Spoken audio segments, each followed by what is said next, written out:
కానీ గోమాంసం కేవలం ముస్లింలు ఒక్కళ్ళే తినడం లేదు, గోమాంసం చాలామంది తింటున్నారు. కానీ నిందలు ముస్లింల మీద వేయడం ఇది సరైన పద్ధతి కాదు. మీరందరూ కూడా మాతో కలిసి రండి.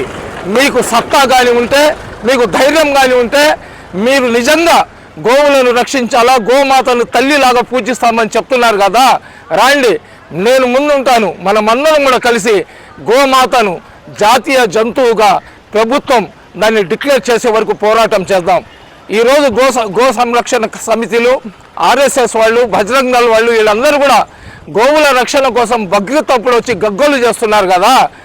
ఏదైతే గోమాంసం భారతదేశం నుంచి విదేశాలకు ప్రతిరోజు లక్షల టన్నులు వెళ్తుందే, ఆ కంపెనీలన్నీ మీ బీజేపీ వాళ్ళు, మీ ఆర్ఎస్ఎస్ వాళ్ళ పేర్ల మీదనే ఉన్నాయి. కాబట్టి ఏదైతే గోవుల మాంసాన్ని విదేశాలకు ఎగుమతి చేసే సంస్థలు ఉన్నాయో, అల్ కబీర్ లాంటి సంస్థలు, ఈ సంస్థలను ఆపే దమ్ము ధైర్యం మీకుందా? నేను వస్తాను ముందు, నాకు ఆ దమ్ము ధైర్యం ఉంది. మీకు కానీ ఆ దమ్ము ధైర్యం కానీ ఉంటే మీరు కూడా రండి.